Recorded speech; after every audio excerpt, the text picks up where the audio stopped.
Hoje, sexta-feira, para quem não está enquadrado dentro do esquema que é os trabalhos aqui no centro, propomos-nos iniciar neste horário, 21, 22, uma palestra pública, em que terá uma apresentação, hoje feita por mim, e numa segunda parte, da mesma hora, a possibilidade de falarmos um pouco, discutirmos este tema ou outros.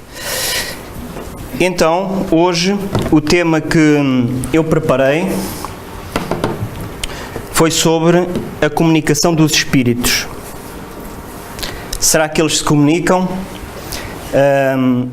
Isto é um tema que durante séculos e séculos fascinou o ser humano. Hoje as opiniões dividem-se, uns não acreditam,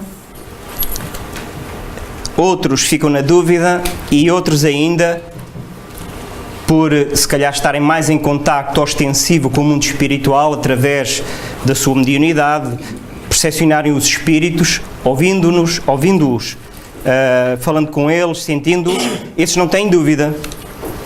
Então, as opiniões vão se dividindo de acordo com também aquilo que nós sentimos da vida. Muitos de nós já sentimos, já ouvimos, já conhecemos histórias em relação à manifestação dos espíritos. Se calhar por uma questão de princípios, enquadramos sempre essas histórias numa questão de contos, de ilusões, e não levamos essas manifestações muito a sério. O objetivo desta palestra não é, claro, convencer ninguém. Isto é apenas um trabalho preparado em que vou expor aquilo que, de certa forma, pesquisei para esta palestra.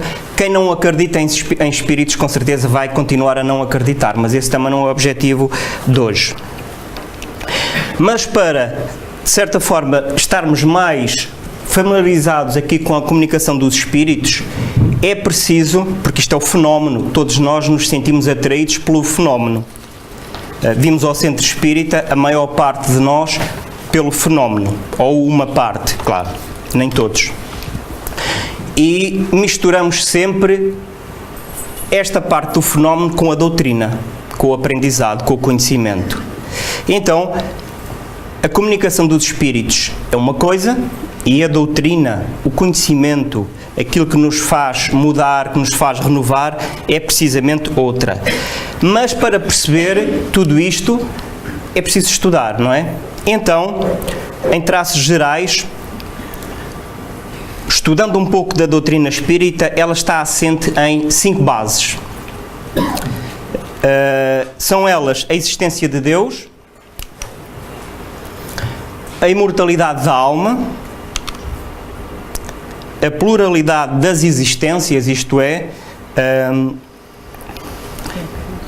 as reencarnações, as muitas oportunidades que temos de ter um corpo físico, de ter uma vida, de ter família, de aprender, de crescer.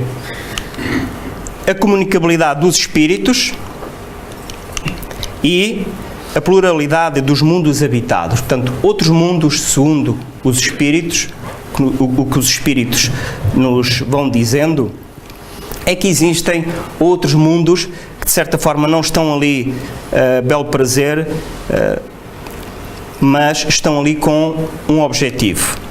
Hoje vamos nos deter, de facto, neste ponto que é a comunicabilidade dos espíritos. Mas, de facto, é um tema, como eu disse, que nos fascina, não é?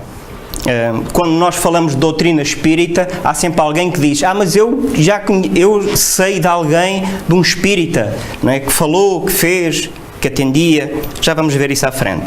Então, é um pouco confuso para nós. E nós acreditamos ou não que eles se comunicam, não é? A partir daí, viemos ao centro espírita, sim. Mas as comunicações sempre existiram. Já Moisés, no seu tempo, cerca de 1500 anos antes de Cristo, mais ou menos, ele proibiu as comunicações com os espíritos. Porque nós já naquela altura invocávamos os espíritos para saber aquilo que muitas vezes hoje ainda queremos saber. Se vamos ser ricos, como vai ser a nossa vida, se vamos ter sucesso, se não vamos. E ele proibiu essa comunicação. Se ele a proibiu, é porque com certeza ela existia. Mais tarde, já com Jesus, quem não ouviu falar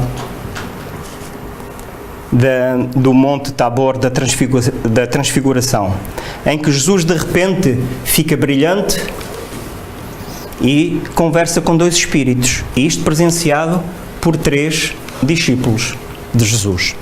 Portanto, foi um fenómeno, os quais não houve dúvidas.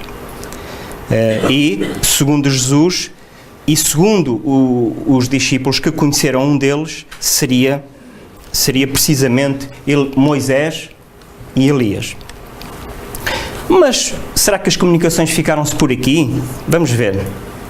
Joana d'Arc, quem não conhece a história de Joana d'Arc? Uma adolescente que desafia as autoridades que, de certa forma, comandavam um exército e consegue, uma jovem rapariga, consegue dominar as forças inglesas que invadiam o território francês. Com a ajuda dos espíritos, claro. Ela ouvia vozes.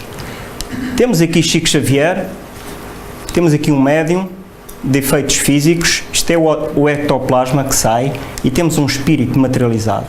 Não é? Isto é uma foto, isto não é montagem. E quem conhece Chico Xavier, quem já ouviu Chico Xavier, quem leu Chico Xavier, de certa forma, é um homem fidedigno, um homem bom, um homem que era chamado o homem amor, não é?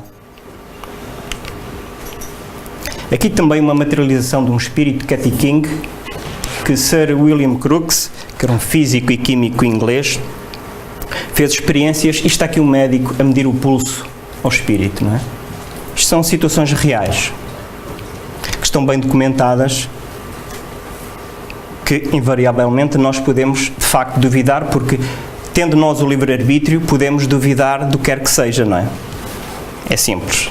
Mas isto são situações reais. E temos aqui também uma outra situação de Chico Xavier, ali, e aqui, novamente um espírito. Vemos aqui uma ligação que liga ao espírito, não é?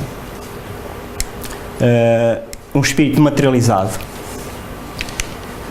Temos também aqui, isto é uma mão materializada de um espírito, mão de espírito, em que foi posta o espírito colocou sua mão em parafina a ferver, depois retirou e ficou o molde da mão. Temos aqui também mais recente, quem não viu já, pelo menos muitos de nós que aqui estamos, já vimos o Florencio Anton a pintar sob transe, de olhos fechados, 2 quadros ao mesmo tempo, pintados de costas, vamos lá, ou virados ao contrário.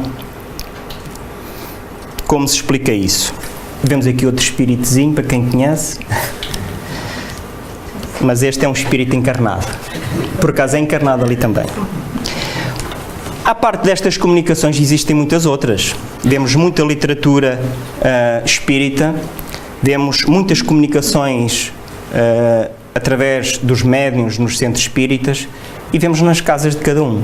Todos nós, de certa forma, já presenciamos algum fenómeno em que não nos deixa dúvida, não é?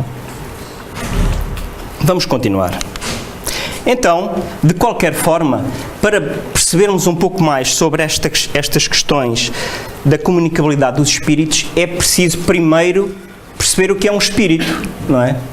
Se nós não percebermos o que é um espírito, não vamos conseguir perceber ou não vamos conseguir aceitar o facto deles se comunicarem. Todos nós somos um espírito, todos. Já estivemos por muitas vezes nos dois lados da vida. Neste momento, nós que estamos aqui, que nos estamos a ver, estamos encarnados num corpo de carne.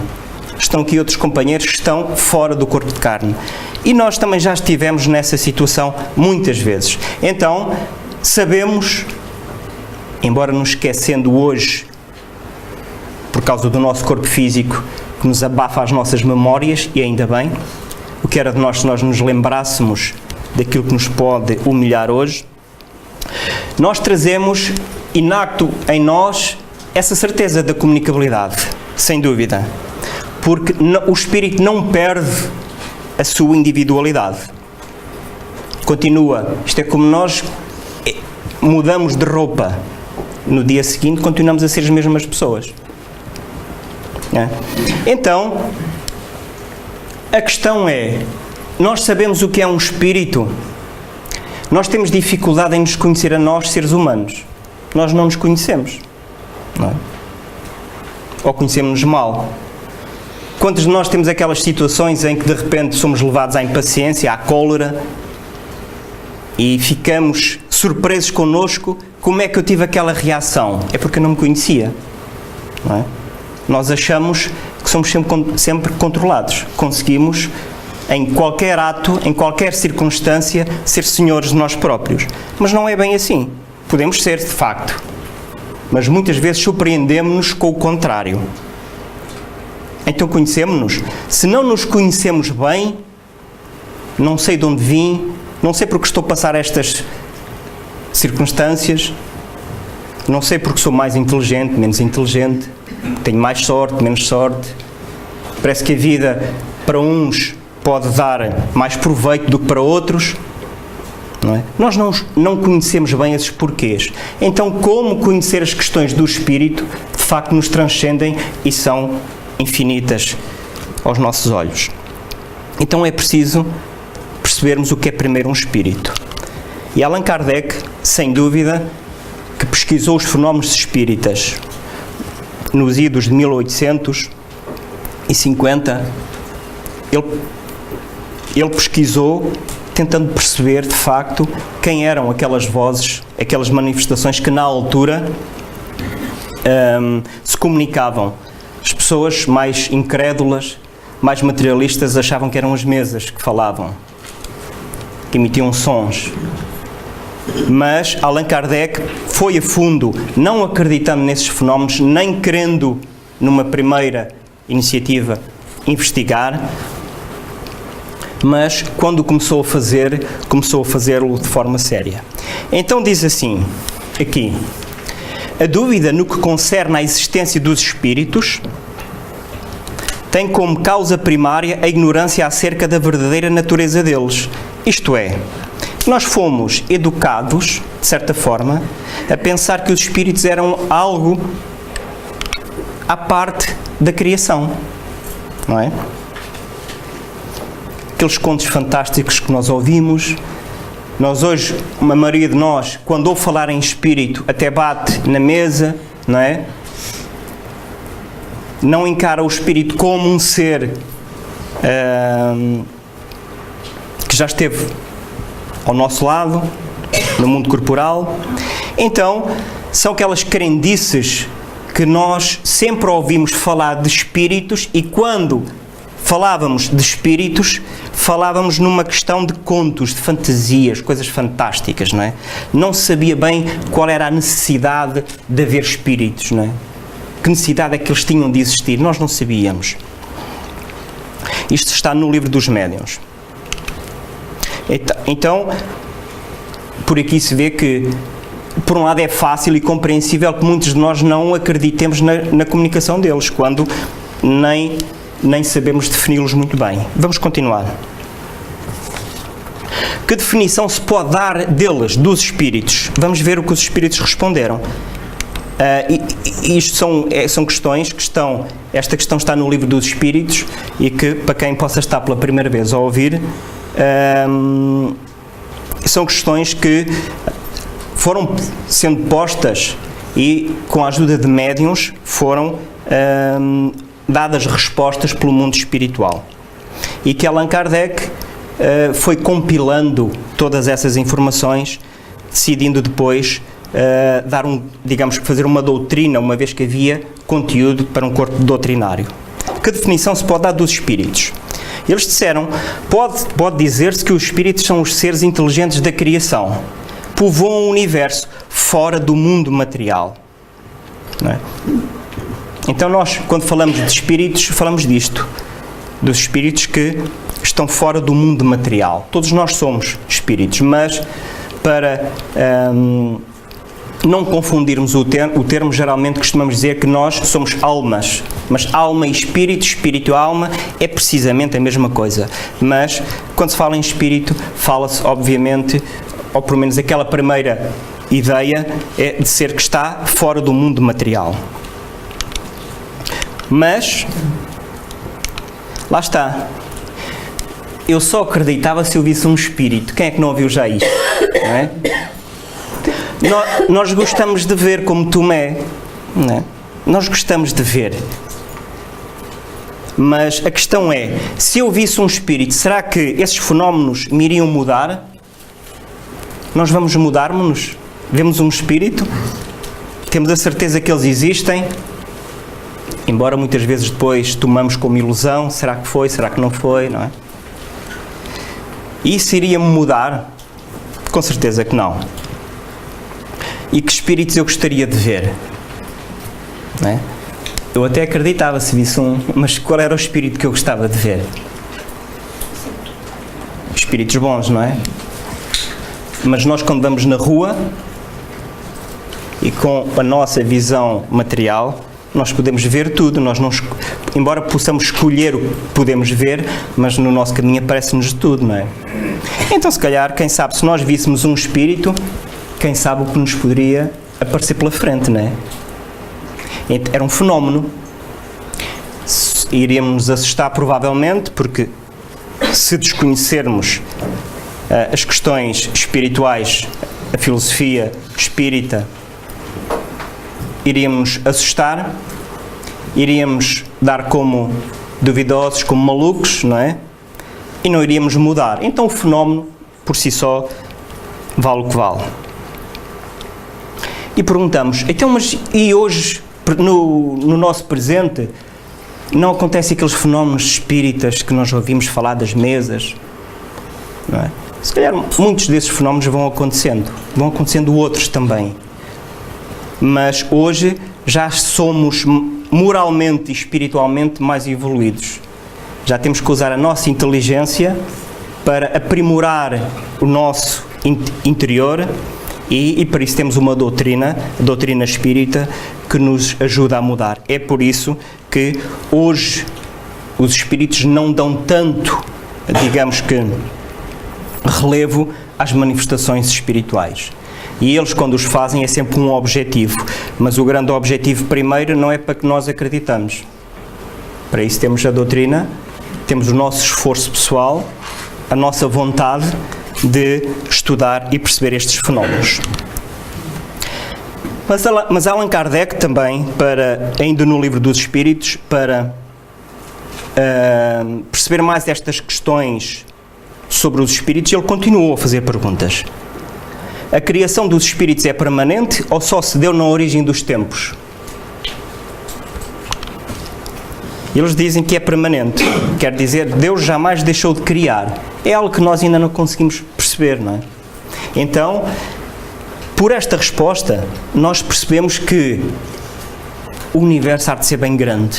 E se ele continua a criar, e se o planeta Terra, na nossa galáxia, é um pontinho quase inexistente, então no universo será o quê? Então o que é que existe no universo? E vemos, nas respostas anteriores, que os espíritos povoam o universo. Vimos ali atrás. E ele continua. Os espíritos formam-se espontaneamente ou procedem uns dos outros? Deus os cria, como a todas as outras criaturas, pela sua vontade. Mas, repito, ainda uma vez, a origem deles é um mistério. Então, há coisas que para nós ainda não conseguimos bem adentrar, não é? É um mistério ainda. E este mistério leva-nos a esta questão. Então, será que somos mesmo os únicos? Será que habitamos ali o nosso planeta Terra e tudo à volta é o quê? Paisagem?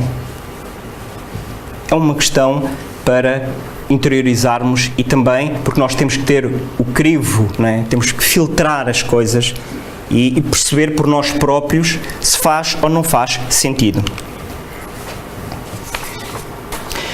São iguais os espíritos ou há entre eles qualquer hierarquia. Nós temos aquela ideia de que quando que o Espírito tudo pode, não é? Tudo sabe, mas não é bem assim. Vamos ver. Os Espíritos são de diferentes ordens, conforme o grau de perfeição que tenham alcançado. Ou seja, são como nós. Nós somos Espíritos. Nenhum de nós que está aqui é igual. Não é? Todos somos o fruto do nosso esforço. Aquilo que acreditamos, aquilo que estudamos, aquilo que trabalhamos. Nenhum de nós podemos ser parecidos, mas nenhum de nós é igual, não é? Então vamos ver aqui, que ordens são estas? Estão aqui 3 ordens, primeira ordem, segunda ordem e terceira ordem. Temos na primeira ordem os espíritos puros, na segunda ordem os espíritos, digamos que superiores, os bons espíritos, e na terceira ordem os espíritos imperfeitos. Então vemos que, sem dúvida, estas questões dos espíritos é complexa, exige estudo, aprofundamento nosso por estas questões, só para depois então percebermos se eles se comunicam ou não. Mas, como nós ainda somos um pouco materialistas, nós até preferimos não acreditar nestas histórias, não é? Até convém não acreditar, não é? Porque se eu não acreditar em espíritos, vou pensar que estou sozinho a fazer as minhas coisas, não é? E vou achar que ninguém me vê. E vou achar que, muitas vezes, temos esta sensação de impunidade. É aquilo que nós dizemos. Aquelas pessoas fazem tanta coisa, tantas tropelias, e está tudo bem na vida deles, não é? Mas a lei de Deus é justa para todos. E um dia vão ter que retificar também.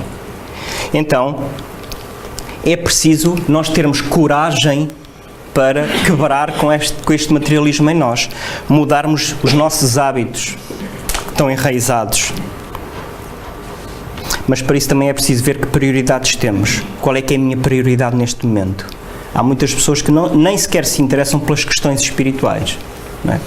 E quando falamos em centro espírita, não entendem o porquê. Mas, como bons materialistas, nós vamos sempre à procura. Sempre. Tentar encaixar as coisas. E então, como não vamos ao centro espírita e como um familiar nosso ou connosco próprios ocorrem fenómenos duvidosos, esquisitos, que saem fora do nosso padrão normal, do nosso conhecimento, e nós não vamos ao centro espírita, vamos procurar ajuda noutros sítios. Vamos aos médiuns. Os designados médiuns comerciantes, muitos. Uns levam dinheiro, outros não levam dinheiro, mas pronto, são os chamados médiuns comerciantes. E vamos a eles. É preferível ir a um médium comerciante do que ir ao centro espírita. Porque o médium comerciante é fidedigno, não é? Centro espírita não. Mas vamos vendo que, ao longo destas buscas, nós estamos cada vez mais na mesma, não é?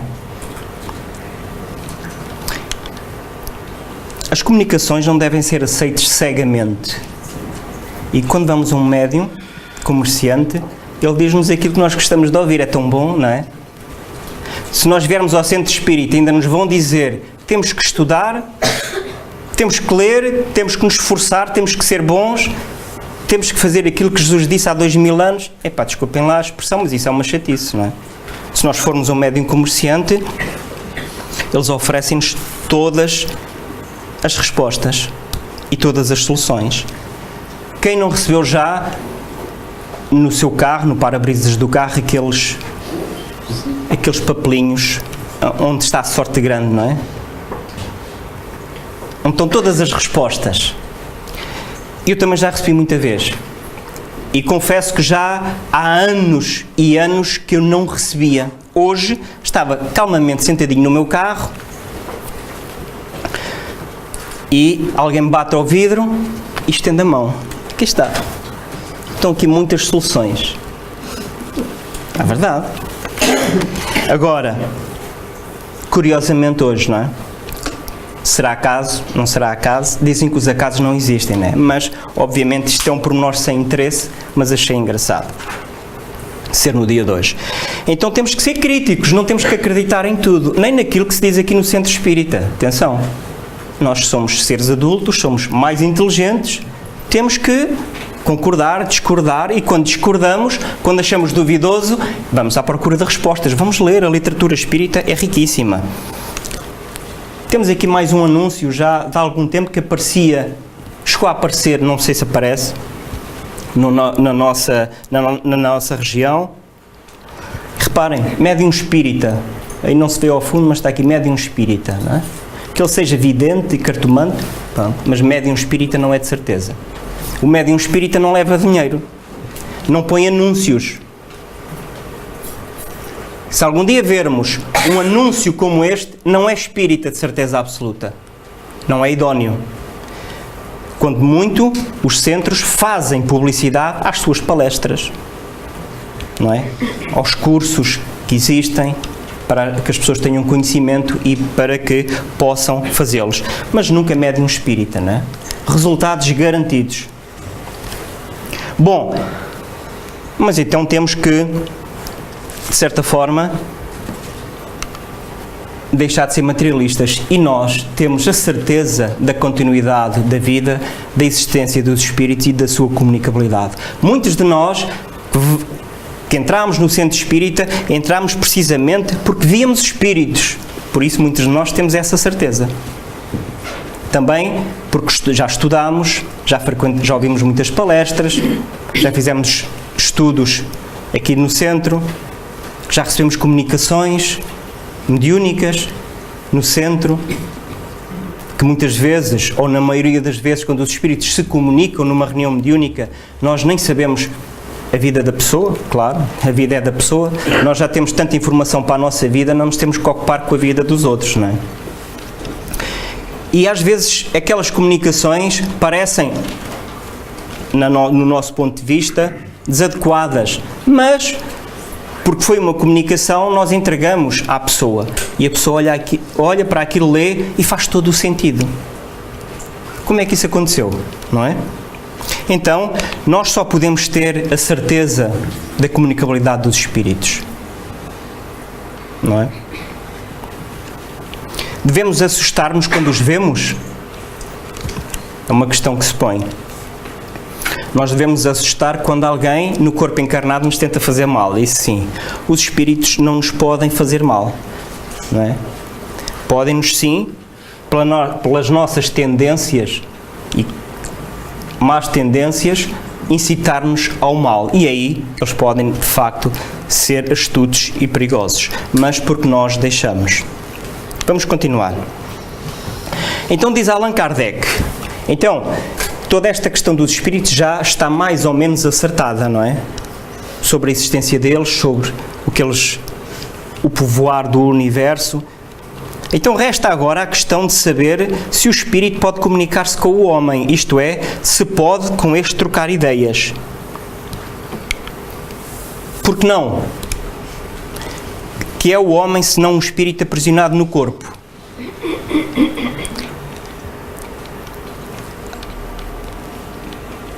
Há muitos espíritos que referem que quando desencarnam, portanto, quando deixam o corpo de carne e vão para o mundo espiritual, eles sentem um grande alívio, estão fora do corpo de carne que os aprisiona. Naturalmente, esses são os espíritos mais esclarecidos, mais equilibrados, aqueles que se esforçaram na sua existência última para fazer o bem, para aprender, não é? Porque não há de o espírito livre se comunicar com o espírito cativo, como o homem livre com o encarcerado, não é? São tudo questões que Allan Kardec colocou há 160 anos, mais ou menos, e que revelavam um espírito crítico muito, muito grande nestas questões. Então é isto que nós temos que fazer. Porque é que não há de um espírito poder comunicar-se, não é? Em vez de nós dizermos, eu não acredito, isso não acontece. Não é? Mas porquê? Por que não? E ele continua, agora já no campo da interação entre o ser humano e o espírito.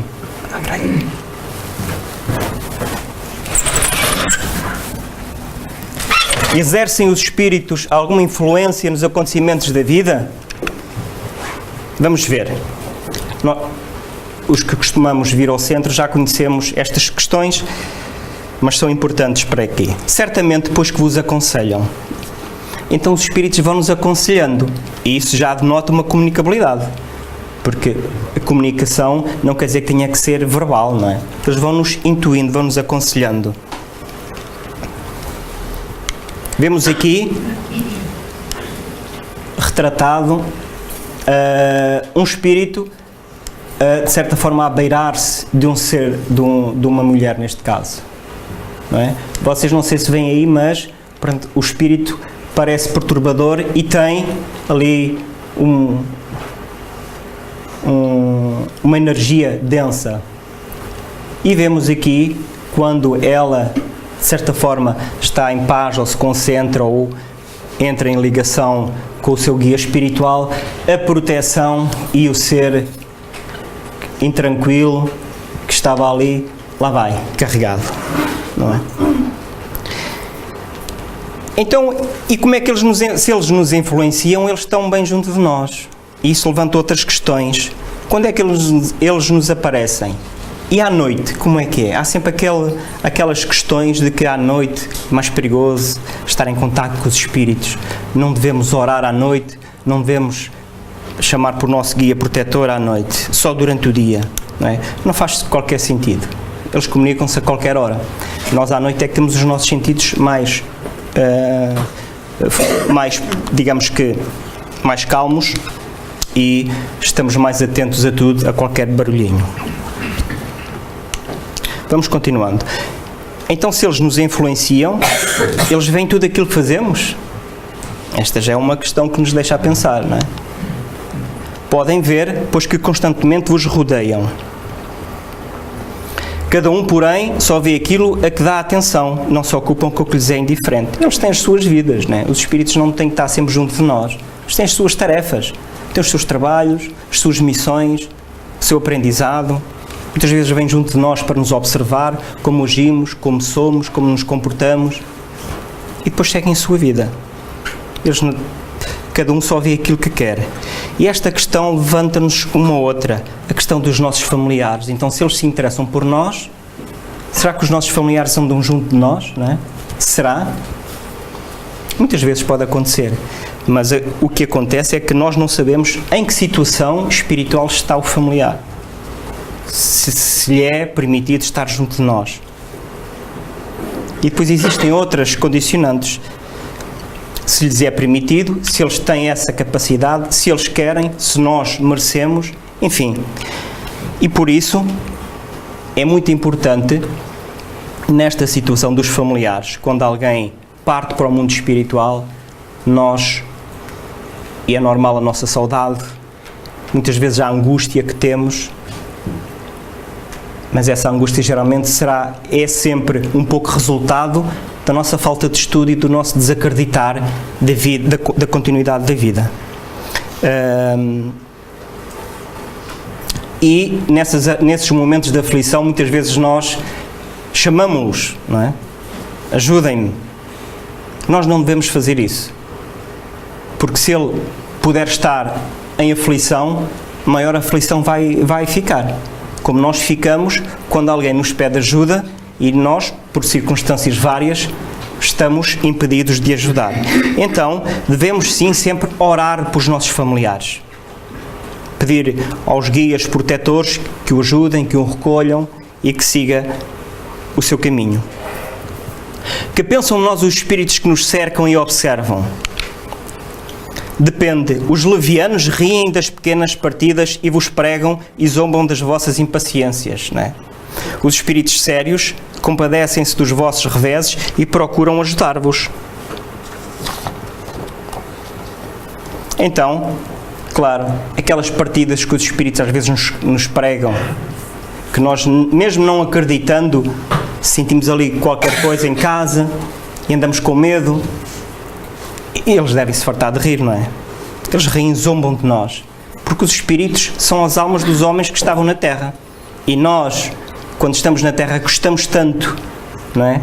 Rimos-nos, às vezes, com as pequenas partidas que pregamos, então porque é que não continuaremos a fazer do lado de lá? Então, a proteção da esfera superior é inegável para todos nós que ainda nos movimentamos na sombra. Ai de nós, todavia, se não procurarmos as bênçãos da luz. Isto é um conselho de André Luiz. Então quer dizer que os espíritos, aquela classe de espíritos, lembram-se? Se eles andam junto de nós, se eles nos influenciam, se eles comunicam, então é importante nós procurarmos atrairmos os espíritos da luz.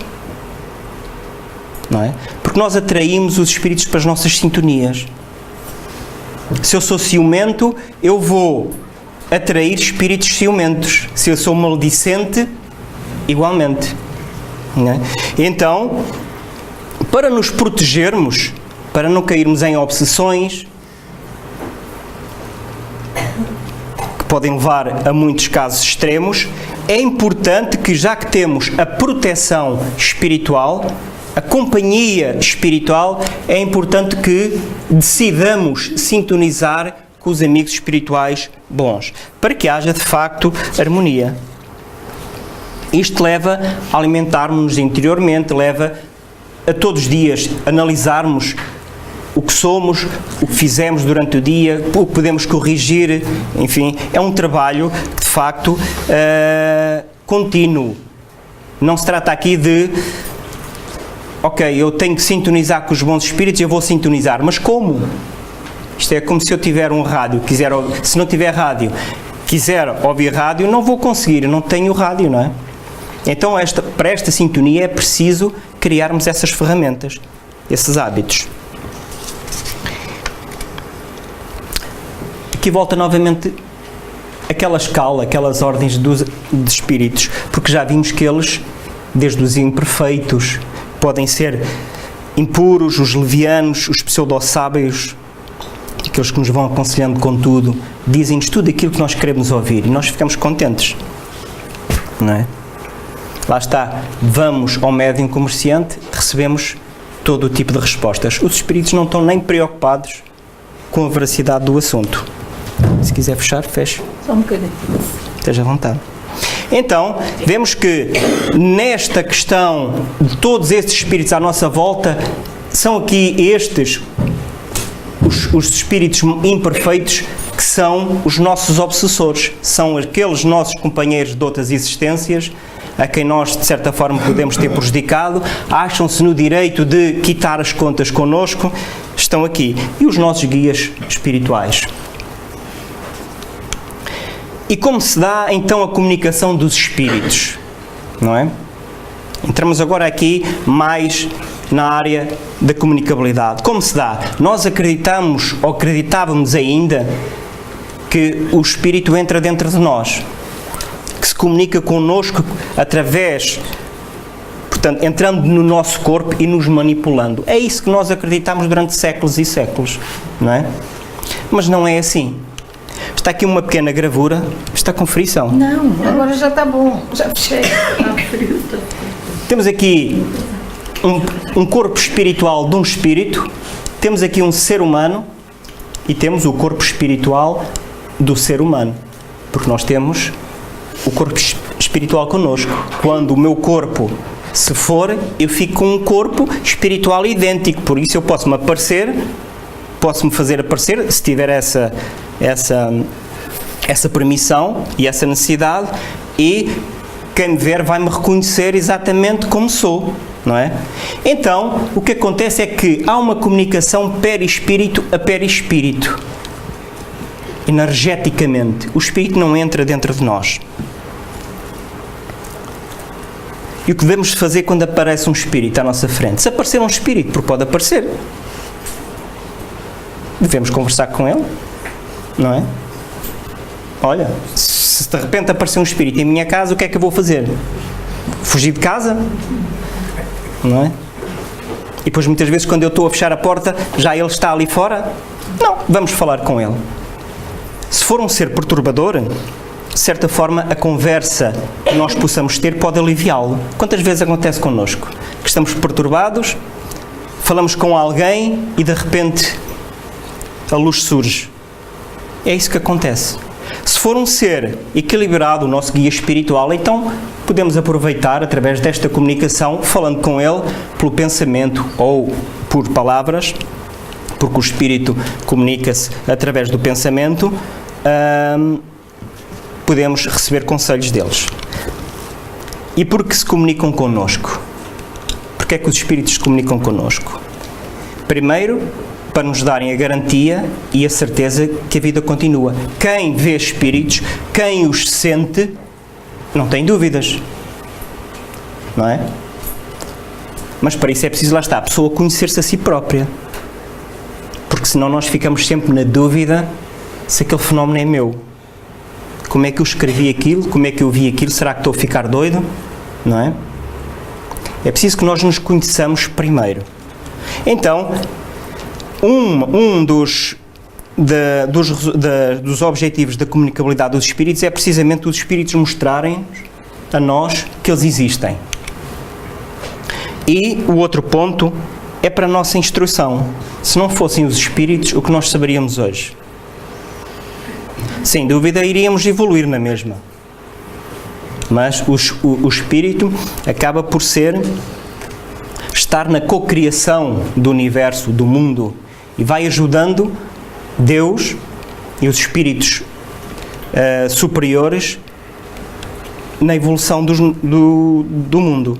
E por isso nós hoje recebemos comunicações que nos deixam tão contentes, tão satisfeitos daquele familiar que já desencarnou, daquele nosso amigo. Poderemos receber ou não, isso não é importante. De facto, todos nós gostamos de receber um miminho, como nós dizemos, uma consolação. Mas é preciso termos em atenção que o importante de tudo isto não é o fenómeno em si, é a certeza dele. Então, temos que falar aqui da mediunidade. O que é a mediunidade? A mediunidade é uma ferramenta que está, neste momento, bem estudada, bem explicada pela doutrina espírita e que nos dá a faculdade de interagir com o mundo espiritual. Porque os espíritos só se comunicam connosco se nós tivermos essas características. Se eu não tiver sensibilidade, se eu não tiver mediunidade, o espírito não se vai comunicar comigo. Sim, de modo geral. Então, a mediunidade não é uma doença, que é uma boa notícia. Nós vivemos vidas a pensar que a mediunidade era uma doença, mas não é. E a mediunidade não é boa nem má, é uma faculdade, é neutra, dependendo o uso, sim, fizermos dele. O desenvolvimento da mediunidade não depende da moral, porque é inerente ao espírito. Mas o uso da mediunidade já é algo bem diferente. E quem é o médium? Vemos ali a figura de nós a descobrirmos o lado de lá. E quem é o médium? O médium é uma pessoa normal, tem a faculdade de interagir com os espíritos e que, educando essa mediunidade, essa faculdade interage normalmente. Há aqui colaboradores do centro que são médiums. Fazem a sua vida normal, não é? Mas para haver esta mediunidade, para haver esta mediunidade é preciso haver comunicação entre os dois lados. É preciso que um queira e o outro tenham condições que seja permitido, enfim, de forma geral. E o médium pode ser qualquer pessoa, independentemente da raça, da cor, da ideologia, se acredita em Deus, se não acredita em Deus, se é espírita, se não é, não é? E isto leva-nos a outra questão: quem são os espíritas? Também confundimos muito médium com espírita. O médium já vimos quem é. É aquele que consegue, de certa forma, interagir com o mundo espiritual. O espírita é o adepto da ideia espírita, é aquele que estuda a ideia. Então, esta ferramenta é importante no médium, porque é ela que nos vai, através dela, que nos vamos instruir. O médium, muita vez, tem a mediunidade para a sua evolução. Muitas vezes até é uma expiação. É uma forma que a natureza encontrou com aquela faculdade de ele poder reparar auxiliando os outros, não é? E geralmente nós achamos que a mediunidade, assim de forma geral, porque há o medionato, ou seja, que é quem vem com uma missão diferente nesse campo. Mas, de forma geral, e nós vemos isso, a pessoa que vem com mediunidade, se não se educar, se não conhecer estes fenómenos, o que é que acontece? Vai ser uma pessoa sofredora, não é? Porque é ter uma ferramenta, uma faculdade, uma possibilidade de ajuda e não consegue fazer isso. Então vai assimilando e não vai drenando, não é? Eu tenho aqui, trouxe um livro, ainda tenho tempo. No campo da mediunidade e da comunicabilidade dos espíritos, eles comunicam-se de muita forma. Pode ser pela escrita, pela fala, pela intuição, há muita forma. Pela pintura, que já vimos, pelas materializações, e o objetivo desta palestra não é nem entrar no campo das materializações, nem desses fenómenos mais visíveis. E há, de facto, trouxe aqui um livro que vou ler só aqui alguns trechos de nos idos de 1950, alguém que teve, um delegado de polícia que teve a possibilidade de frequentar alguns trabalhos de materialização de espíritos, com Chico Xavier e com outros médiuns. E vou só ler aqui alguns trechos. Diz ele logo na dedicatória: não escrevi este livro para convencer os incrédulos, mas para consolar aqueles que esperam alguma coisa além da morte. Foi o que eu disse no início da palestra. A palestra não tem o objetivo de convencer ninguém, não é? E diz assim: os homens têm o hábito de não admitir como verdade coisa alguma que não seja palpável, tocável, não é? O mal do homem consiste em não estudar, observar e experimentar aquilo que admite inicialmente como fantástico e impossível. Tudo é possível, tudo é provável. O universo e o próprio homem ainda são territórios inexplorados. É isso que nos acontece muita vez. Depois tem aqui algumas situações, vejam, que ele relata no centro. No grupo André Luís, que era o centro espírita, nós tivemos algumas noites maravilhosas que lembravam profundamente a grandeza dos primeiros tempos do cristianismo. Verdadeiros anjos andaram no nosso meio e a verdade da transfiguração do Cristo nos apareceu como verdade incontestável. E à reunião a meio, naquele dia, quando uma das entidades dos espíritos que fiscalizavam e guardavam o médium, dirigindo-se à assistência, convidou-me a mim e à senhora Lenice Teixeira Dias para irmos os dois até à cabine onde estava o médium. Portanto, nestes fenómenos de materializações, o médium estava à parte daqueles que assistiam. Disse-nos que observássemos tudo rigorosamente e depois contássemos aos companheiros o que tínhamos visto. Lenice, como estava escuro, conduziu-me pela mão até ao interior da cabine. Ao penetrarmos nela, ficámos admirados diante de um espetáculo grandioso. Deitado na cama, em nossa frente, estava o médium Peixotinho, portanto, como era conhecido o médium, como se estivesse morto. O seu corpo, porém, estava todo iluminado interiormente. Víamos a superfície das suas mãos, braços e barriga, embora estivesse vestido de pijama, como se fosse de vidro, e 2 a 3 centímetros abaixo, interiormente, dessa superfície, luminosidade igual à do vagalume, saindo de dentro para fora. E temos só aqui mais, este livro é riquíssimo em testemunhos. Uma situação em que apareciam letreiros luminosos, portanto a sala escura, e apareciam letreiros luminosos. Diz ele assim: o que impressiona mais, no entanto, é a rapidez com que são confeccionados esses letreiros. O espírito não escreve a frase que deseja, mas pede a um dos assistentes que cite uma frase qualquer, se possível um trecho do Evangelho de Cristo. Citada e indicada a frase, imediatamente, de forma instantânea, se vê sair da cabine como um passe de mágica a frase citada, modelada em letras luminosas. Vemos então aqui relatos de quem assistiu e fez questão de partilhar connosco. Vamos continuar. Os espíritos apresentam-se como eram no corpo de carne. Portanto, já percebemos que se os espíritos são aqueles que animaram o corpo humano, o ser humano, e quando passam para o lado lá, se continuam da mesma forma, eles vão se apresentar connosco tal e qual como são. Muitas vezes acontece, dizem-nos assim, mas o meu familiar anda a pedir-me isto, eu sinto-me mal. Então, mas como é que era o seu familiar? É uma pessoa muito boa, uma pessoa equilibrada, uma pessoa que se ria muito. Então, não pode ser essa sensação que ele esteja a passar nessa altura. Então, se calhar não é o familiar. Então, vamos ver. Os espíritos são bons ou maus, sérios, brincalhões, trabalhadores ou preguiçosos, cultos ou medíocres, verdadeiros ou mentirosos. E, entrando já numa reta final, as comunicações, de certa forma, estão catalogadas em 4 partes.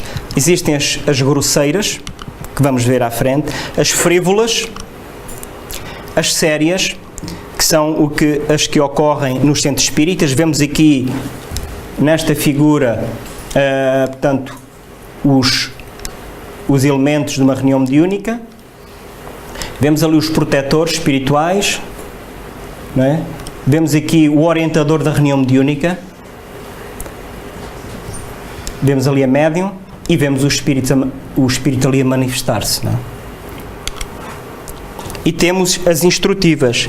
De certa forma, Allan Kardec usou muitas destas reuniões instrutivas, invocando os espíritos sempre com um fim útil, e podemos ver alguns casos destes, quer na Revista Espírita, quer nos livros, nomeadamente O Céu e o Inferno, algumas invocações de espíritos para saber como tinha sido a passagem, enfim, algumas questões muito interessantes que servem para o nosso aprendizado. Então, as grosseiras, de certa forma, são concebidas em termos que chocam a moral, sem dúvida. Palavreado obsceno, sem cuidado, só podem provir de espíritos inferiores, obviamente. São reuniões de sentimentos baixos. E por isso é importante, lá está, porque a mediunidade é neutra. É importante nós quando trabalharmos em mediunidade, trabalharmos em grupo e de forma idónea e construtiva, para que isto não aconteça, não é? E que, acima de tudo, a mediunidade, quando há cobrança de dinheiro, obviamente que os espíritos superiores não estão, com certeza, para orientar essas reuniões. Temos as frívolas, que são os espíritos levianos, os zombeteiros ou os brincalhões, aqueles que se metem connosco, aqueles jogos que nós ouvimos falar, que muitos se calhar fizeram, não é? São espíritos brincalhões que se vão metendo connosco. Eles são mais maliciosos do que propriamente maus, não é? E nenhuma importância ligam ao que dizem. Eles não estão interessados nesse campo. A verdade é o que menos os preocupa, claro. E depois temos as reuniões sérias, que são ponderadas quanto ao assunto e elevadas quanto à forma. Portanto, um grupo de estudo, pessoas que se conhecem, um grupo unido, que periodicamente se reúnem com um fim útil. Os espíritos sabem que aquele grupo se vai reunir e então vão orientando essas reuniões. O fim útil, já falei, nem todos os espíritos sérios são igualmente esclarecidos, não é? Porque eu posso ser uma pessoa séria, mas posso não ser esclarecido em qualquer assunto, não é? E geralmente nós falamos muito, sabemos um pouco de tudo, mas não sabemos muitas vezes de nada, não é? Então, temos que, por isso é importante, em comunicação com os espíritos, a comunicação ser em grupo, não é? Porque se for só um, pode ficar fascinado pela comunicação e, de certa forma, pode ser um instrumento em muitas áreas do espírito, muitas vezes dando informações que não são fidedignas. E devemos submeter todas as comunicações ao crivo da razão. Será que aquela comunicação faz sentido? Não é? E se quem recebe uma comunicação muito bonita, como é que se sentiu? Como é que está animicamente, espiritualmente? Sente-se angustiado, sente-se com dores de cabeça, então vamos riscar a comunicação, não interessa, não é? É preferível, os espíritos não levam a mal, nós, por nosso sentido crítico, até deixarmos de parte algumas verdades do que acreditarmos em mentiras, não é? Como nos disse Santo Agostinho, penso eu que foi Santo Agostinho. E temos as reuniões instrutivas, que o objetivo consiste num ensinamento qualquer. Portanto, de facto, tem um objetivo determinado. São verdadeiras. E Allan Kardec, como eu disse há pouco, protagonizou muitas dessas reuniões. E os espíritos sabem qual é o fim e, portanto, eles também, sempre que o fim é útil, eles estão capacitados e com vontade sempre de auxiliar. Então, só para terminar, então tudo isto da comunicação dos espíritos, o que é que nos faz? O que é que nos traz? Não é? Traz-nos, muitas vezes, paz, como eu disse há pouco. De repente, uma comunicação que recebemos deixa-nos com aquela situação resolvida, não é? Traz-nos alegria, de facto. Então, por que teimamos em não acreditar? Esta palestra, como eu disse, não tem o objetivo de fazer crer ou convencer ninguém, porque isto é um trabalho íntimo de cada um. E porque teimamos em não acreditar, cada um tem que pensar, de facto, qual é o seu objetivo na vida, quais é que são as prioridades, não é? E pronto, esta foi a bibliografia que eu usei. Alguns livros das obras básicas da doutrina espírita, o Livro dos Espíritos, O Céu e o Inferno, o Evangelho segundo o Espiritismo, aqui um livro de materializações, de Rafael Ranieri, e usei-me também do curso básico da doutrina de Espiritismo, da ADEP, para elaborar esta palestra.